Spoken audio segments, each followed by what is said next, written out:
Hello everyone and welcome to another episode of Let's Design Cities Skylines. My name is Doctor and we are back at Cedar Valley where, as usual, obviously, a lot has happened between the last episode and this one. I managed to host a live stream on Saturday, the Saturday after the release of the previous episode, and quite a few people showed up. We managed to do quite a bit of progress, mostly in regards to mass transit. We spent like 2-3 hours just tinkering with the mass transit system, public transportation, and I'm going to show you to you in a moment all the progress that we made. I also spent some time off camera after the live stream and tweak a few things and a few little neighborhoods that I'm also going to show you to you.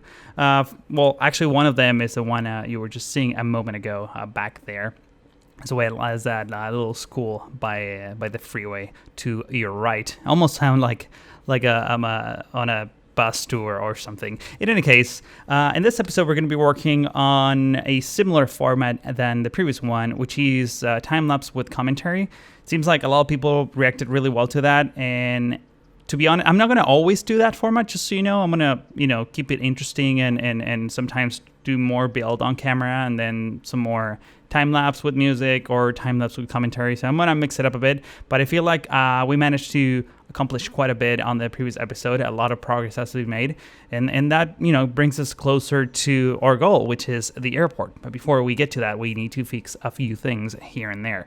One of the major things was mass transit, which we pretty much tackled in that live stream. In case you missed that, there's a link in the description of this video, so you can go check that out before watching this video in case you don't want to see any spoilers.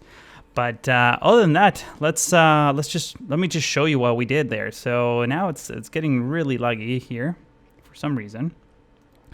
My frame rate it's really bad. Okay, now it got better. But man, I was getting like 15 frames over there.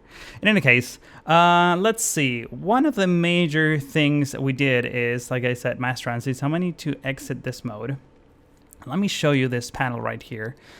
Right now, we're moving basically 2,500 people by bus, 2,700 people by subway. Yes, we have subways. We have metros. I just, moments ago, before I started this recording, I tweaked the train tracks a little bit, the railroad infrastructure. So we might see a little bit more usage relatively soon. There's one more thing I want to change here, but I'll probably do that off camera because it's not that much fun. In any case, let me show you. So the network, the subway network, if I go into this menu, I should be able to see it. Oh, here it is. So this green line over here, we have two lines, one clockwise and another one counterclockwise. And if you look at the numbers, we're carrying 800 passengers counterclockwise and 900 passengers clockwise, as well as 1,000 passengers, over 1,000 passengers from our golf course over on this corner. So this is where the entrance is. Let me move this to, there we go. And all these windows are like all over the place. That's actually much better. So we have one line that kind of comes around here. We have a few stops, goes into the central station plaza, goes under the water. Do not mind the terraforming. It's not, I know it's not like perfect, but honestly, I have no control over it. So since it's all going to be underground anyways, to me, this is a perfect slope, and that's the end of it. It goes over here. There's there's two stations here that we try to connect to each other during the live stream, but unfortunately, there is a trick to getting these two to connect. I know you can download the multi-track mode and assets that have like multiple tracks, but I wanted to keep things simple, especially because we have one line going this way and another one the other way. In order to get that little hack to sort of connect this two metro stations together without using the multi-track assets, you basically have to put them parallel. I'm going to include the link in the description of this video to a Steam tutorial that someone put together with screenshots and everything, so you can read about that in case you are wondering how to do that in your cities. Let's see what else. We have so this stops, kind of go around. So we have the loop. The green lines are the loop around the downtown area, and then the pink one kind of goes straight into this corner over here that has a ton of it's just drawing a lot of people into here. So, which means that we have a lot of traffic issues, like seriously a lot, which actually got much better as I was putting down all these metro lines, but now it seems like it got worse. So I don't know exactly what's going on here, but definitely a lot of people are using this metro station. Look, 600 people using this metro station. We also have a couple bus stops over here that I can't really click and show you the passengers waiting, but I can assure you there are quite a few. And obviously all these people are trying to go in. I guess that was just hers. Yeah. I might move this building from here because it seems like it's just destroying traffic. Well, it's actually not too bad. It's only here and there. We have plenty of lanes, but I honestly don't know what to do in order to fix this, other than by moving the building away from this, and obviously using traffic precedent or something to, like, you know, get all these lanes do not block each other, because a big part of this cars kind of being blocked here is that they're not using all of the lanes that they could have been using in maybe real life. In any case, I'll probably come back to this at some point. So far, I think it works. Let me show you the bus lines too, because those are, we did some work there. So now they're color coded. So lines going horizontally based on this angle that I'm looking at are orange. Let me sort by number of passengers. So they all pretty much carry a ton of passengers except Waste Downtown. Oh, by the way, I also renamed all these lines. Waste Downtown is one that starts over here because there's not that many factories and goes all the way to downtown. So that's why only 42 passengers are using this. But once we start expanding the city towards this side, which there's a lot of work that needs to be done here, by the way. We're probably like a good 10 episodes away from that. But we'll tackle those eventually. Yeah, this is only carrying 43 passengers. All the other lines, they seem to be doing quite all right. I mean, honestly, I haven't played with public transportation all that much, so I don't know if these numbers are like ridiculously low or good. I think they're good for the most part. I don't have all sorts of crazy lines. The blue lines are the ones running vertically compared to this, so mostly going from the industrial areas in the harbor to this area. I do not have any lines that go across the river. I have lines that go all the way up to here, like 2 lines. You can actually see them here. We have lines that kind of transfer to the train stations and to this little neighborhood that I'm going to show you in a moment, all the way back here.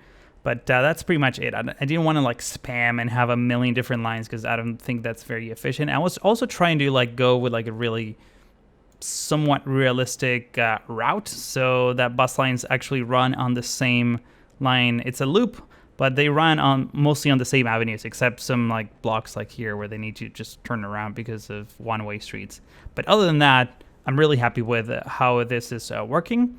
Also changed the color of the train tracks to, so we have, let me actually go back to that menu for a moment. We have 5 lines, and I think I need to add another one that is the outer loop counterclockwise, which basically all these loops are dark gray, and the other ones, that go from point A to point B. I guess every single line goes from point A to point B, but this ones go to like, outside of the city if you want to look at it that way. So that's why I painted in different colors. And I chose those very plain colors because usually trains are, those kinds of colors. I know there's like blue trains and like flashy, like orange trains and all, but I think, since we're using this Asal Express asset together with the default vanilla trains, I figured it would have been nicer to keep everything in the same colors. The same way buses are orange, red, and light blue, like the default light blue. I think that is perfectly fine. I didn't want to have a rainbow of mass transportation throughout the city. Another thing that I added, or actually several things that I added, we added taxi depots over here. I think I have like 3 or 4. Where else do I have? I have a couple back here somewhere, if I can remember where they are. Yeah, somewhere here. So we have one that's kind of integrated with this rail yard, so that is looking kind of nice. And I have another one. Where did I add another one? I think. Oh yeah.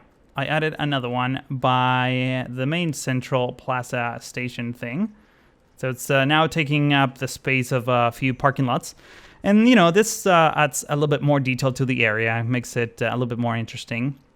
So I figured this would have been a spot that makes sense, right? Because it's like a transportation hub. Yeah, that's it. I already talked quite a bit about this train station in the previous episode. I don't want to talk about this anymore. Let me pause the game real quick. You see, this is the custom asset. This is the vanilla one. They kind of match. And that is something I like. Makes it all like look more cohesive in terms of aesthetic. And I'm pretty happy with it. One thing I did, though, is I connected a train track on these two loose ends. I don't know. It's kind of glitchy. It's less prominent, though, so it almost looks like a balcony. So I might keep this for a while. I'm not sure. In any case, oh yeah, a couple of things that I forgot to show you. So this little neighborhood, let me show you this in detail. Go back into cinematic mode because it's just way nicer. Basically, we have a really dense city so far. Let me zoom out. So, pretty much a lot of density, even though we have really, many areas, a good ratio, if you will, of parks and a developed city. This neighborhood right here, I wanted to keep it more sparse, and as we transition into the rural areas, I wanted to do this more often. So I don't think I want to keep zoning this types of buildings anymore. Maybe over here, because I feel like the layout sort of demands it. But going forward, like towards all these areas and back here, I might want to go for this style that is definitely more sparse, or like this Woodland Hills neighborhood that we have back here, that it's a little bit more compact, but there's definitely more green spaces in between the houses. So that's sort of the design that I'm going with. And today during the time lapse, I'm gonna finish detailing this area right here so you can see how it's done, because I've been doing quite a bit of work with the hedges and all the bushes, adding random trees, even fences and little, made paths that kind of come through the area. Same over here. There was quite a bit of detail work that I did Saturday night, so it was a fun project. But I want to finish it on camera so that everyone can see it. The same over here with this school. Nothing too fancy about this school. We have a road that kind of comes. Let me zoom in a little bit closer so you can see. I'm not too sure about the cobblestone. I think it might be a bit too much. I might come back to this. Not entirely sure. It looks okay for now, so that's all I care about. And I created some gardens or some big lawns around it. We also have fences next to the to like close the area. That's the word I'm looking for. No, that's not. I was looking for another word in there, but overall, pretty amazing. If I do say so myself, obviously. Even here, I kind of closed this area so that it all kind of makes sense. These shops, I think we need to add a few more details because they look a little bit barren, even though they look amazing, even as they are. I'm pretty happy with how they look, but I think we can do a better job than that. We have a new theme for this type of neighborhood. It only has 10, 15 buildings, and it grows like this. So yeah, we'll come back to this. And finally, I've been doing some work back here. Yes, I know this looks kind of insane, but let me explain this. We used to have these types of houses back here, and this obviously living in between train tracks and freeways might not be the best spot for some people. So what I did, I think the neighborhood doesn't really go all the way over here. We need to change the district. What I was aiming for is, very low income housing. So that, not everything in a city is absolutely perfect. So, all beautiful gardens and whatnot. So I decided to go for a more rough neighborhood here. And that's kind of what I was trying to do. So I might get rid of some of the houses and have some empty lots like here. I was playing with that just a second ago before recording, because otherwise it looks a bit too dense. And I want to carry over this design over here too, surrounding this interchange. I think it's an interesting layout for low income, and obviously a lot of details need to be added here. The only detail that I added really was adding this light poles, power poles, cable poles. You know what I'm talking about, these things. which I think, make it a little bit rougher around the edges, if you will. Also redid this roundabout that needs a little bit of work, obviously. And all these neighborhoods, I mean, they're pretty barren. We could add some trees here and there. Obviously, continuing the commercial area will be a task. I'm not sure if I'm going to have time to do all these things during this time-lapse that I'm about to start recording. But that pretty much sets the tone for the episode. So I'm going to pass it to future me, and we're going to cue up the music. There we go. And yeah, let's get to it. All right, thank you, past me. You're very kind. And we're going to start on this corner of the map by creating our very first, real suburb neighborhood. I think this type of neighborhood will sit in between rural and suburb because of how much these houses are spread out between each other. And using these hedges, what I'm trying to do is sort of define the real estate for each of the properties, and coming with creative ways to like mark where one house ends and another one begins. And obviously that gives us a ton of room to plop down all kinds of basically vegetation, trees, bushes, you name it. You're gonna see in a moment how I'll go crazy with all those assets, but we'll get to that in a moment. One thing that I wanted to point out here is that starting, from now on, as we build this city, as we continue expanding it towards the outskirts, it's likely that we're gonna start creating neighborhoods like this simply because the city is already pretty much really dense. I think we can have a few neighborhoods that sort of follow the same aesthetic that we've been doing so far, with the Brooklyn style buildings that are one or two or even 3 stories high, and the fact that they're all like stuck against each other. But as we move outside of the city, I think it makes more sense to have this types of neighborhood, which also are basically a delight to the eyes with all the trees and the bushes. One thing to notice is you don't want to like fill everything with trees, because otherwise you really can't appreciate, the hedges and the divisions between these houses and the houses themselves, because they're really nice. I created a custom theme for this neighborhood, and it's a mix of some vanilla houses that kind of are not so over the top. There's some of the vanilla houses are like really crazy. I don't like them. Like they're like way too modern and they're pretty ugly. So I try to avoid those. But there's a couple of vanilla mansions that look really good, together with some custom ones that I downloaded. I think it turns out great. And also for this tiny commercial area that I wanted to have, like a commercial center near this really, really suburban neighborhood. Also I think I set up like 5 or 6 commercial buildings for the theme, and they're basically, some of them are custom and some of them are vanilla. The ones I picked that are vanilla are really simple structures that change colors every time you plop them, so that makes it, even though the buildings are the same, you get this randomness effect with them. So that's kind of what I was aiming for. And obviously putting down dumpsters and trucks and various things just to make it a little bit more active. And I'm really happy with how it turned out overall. Now over here, what I'm working on is on a custom park. So this is something that I've been working on, or a technique, I guess, that I've been using for the past 2-3 episodes, where I'm using this roundabout areas or even just square parks. What I plop a actual park, a park that a game would consider a park, and then use custom props and put bushes and trees and things around it, just to give it my own imprint, if you will. So at least the neighborhood around it considers it a park, and sort of increases the land value, and then just adding trees around it makes it look even nicer, because by default, like, parks are not really that nice. Now over here, just adding a few rocks just to make the shoreline a little bit nicer. The beach side that I left there undone, we're probably going to come back to that and add a few umbrellas and some folding chairs and things like that, but I wanted to leave it barren for now because I didn't have a lot of time. Now this thing right here, what I'm building right here, it's probably one of my favorite parts of this episode, which is kind of a pond. This was a suggestion from one of the viewers during the live stream, and basically what it is just a place to hang out after you go to the university, which is on the other side of that avenue.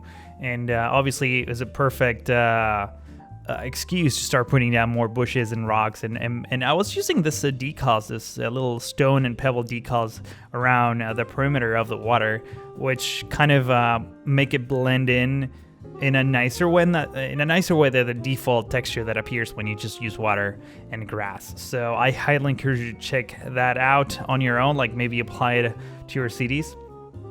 Even mixing the pebbles and the fallen leaves is just it's a killer combo. You should totally try that in your cities. One thing to notice is pay attention to the default gravel. You know, the paths that kind of go around that little pond? Pay attention to those, because in a moment, I'm going to change those. I actually updated my texture again. I manually created my own texture for the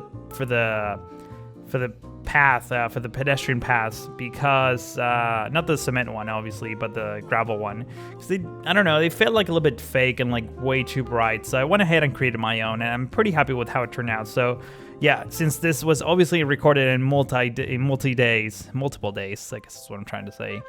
Right now I'm using the old texture, but any moment now I'm probably going to switch to the new texture, which is definitely darker and brownish, and it, I don't know, looks kind of more realistic. Obviously, yeah, how can I forget? I'm adding a few lights around that pond, because obviously that is really, really dark at night. And talking about nighttime, stick around, because at the very end of this episode, I'm going to show you some cinematics, and we're going to close this episode with some night shot cinematics, which is something that a lot of people have been asking for. Some of you are really nuts for the nighttime, so I'm not a huge fan. I know that I said that all the time, but you know, we get new viewers all the time, so it's worth explaining why this series is mostly daytime. That being said, I'm not gonna prevent you from seeing the city at night in all its glory. So I managed to record some really beautiful shots, and I can't wait to show it to you. But in any case, welcome back to the commercial area over here. Let's go back and focus on the suburbs, which are definitely more compact than the ones that we're working at the beginning of the episode, but not so much that they look, super crazy urban. So I really like how those turned out. By the way, you can see there, well, actually you can't see it anymore. The texture was changed during this clip. You can still see it in the back. That brownish texture is the new texture. When I do the cinematics at the end of the episode, you might be able to see them in detail. But in the meantime, what I was doing is trying to decorate this really, I guess, low-income housing neighborhood, and trying to leave gaps in between, so it's not, because I first just zoned everything, and then I realized that it was like way too crazily compact, and it didn't look very realistic. So what I did is just I remove a few houses here and there, and just in a random pattern, and I think it looked amazing. Now at this point, what I'm doing is just adding grass and a few little bushes, and I'm adding trees all around.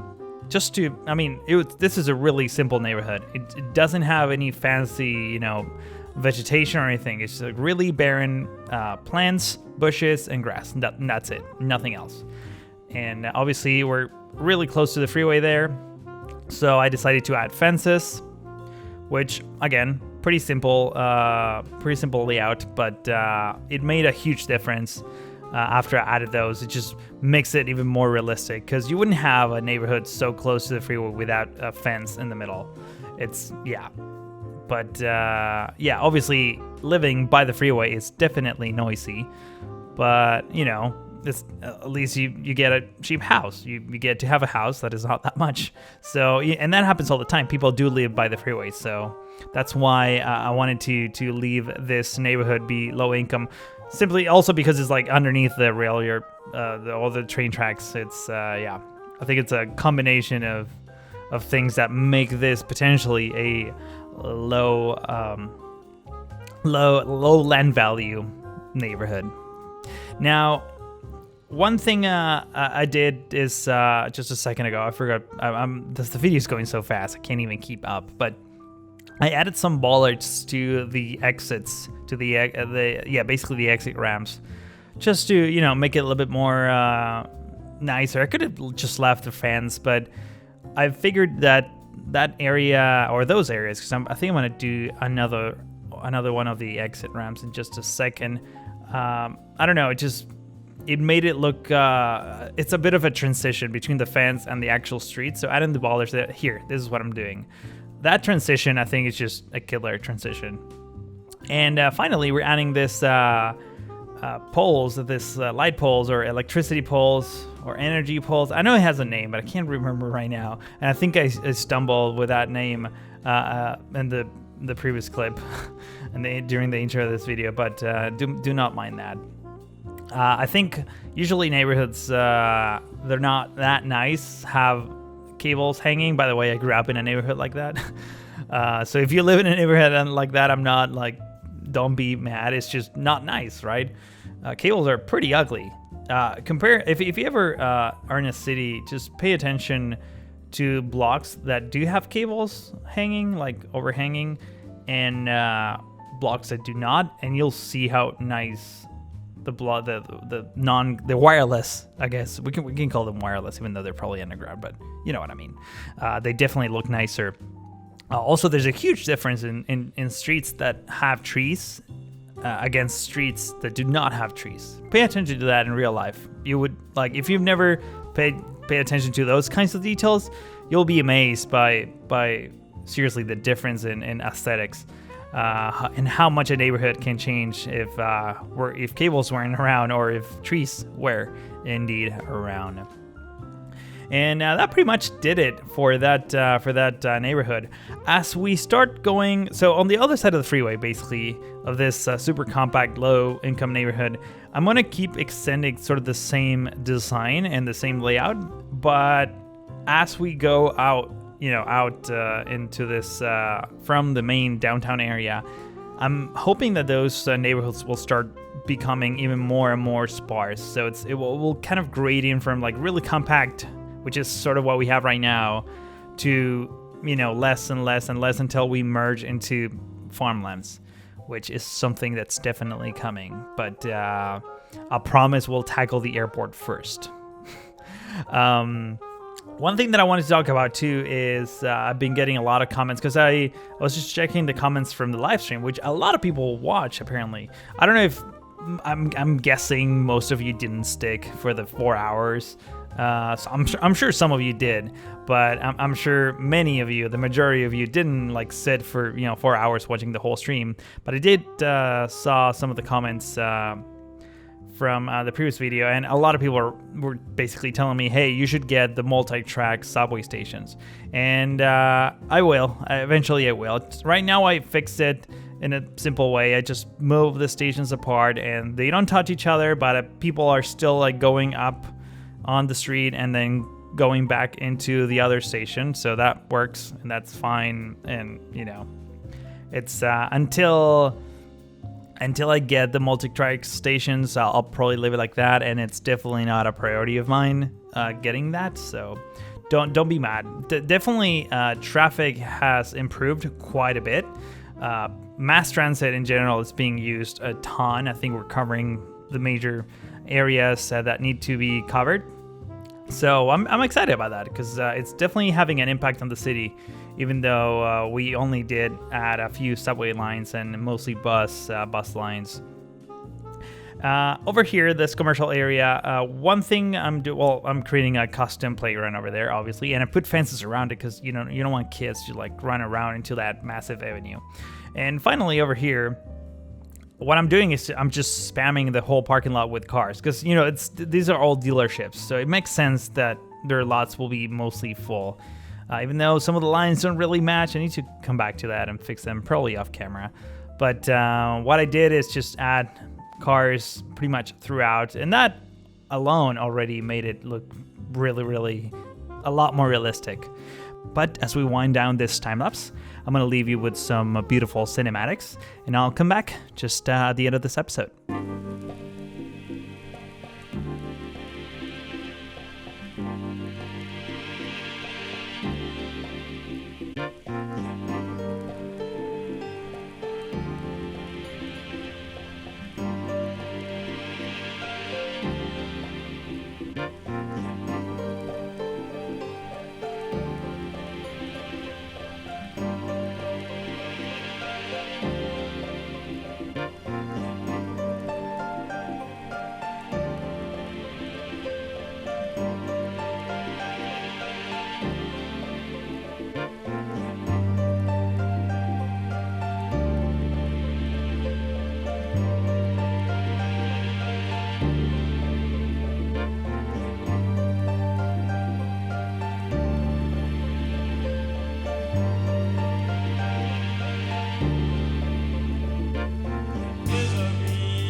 Would you believe me if I tell you that this is the 25th time I'm recording this outro? I keep trying to come up with like really witty and funny ways of asking you to click the like button after you're supposedly amazed with this amazing cinematics of the city. So I guess I'll just, cut right to the chase. Please like this video, please. Thank you. Also, if you're new to the channel, consider subscribing if you haven't already. And just so you know, there's a link in the description of this video to the full playlist. But that's all the time that I have for now. I want to thank you all for watching and hope to see you in the next one.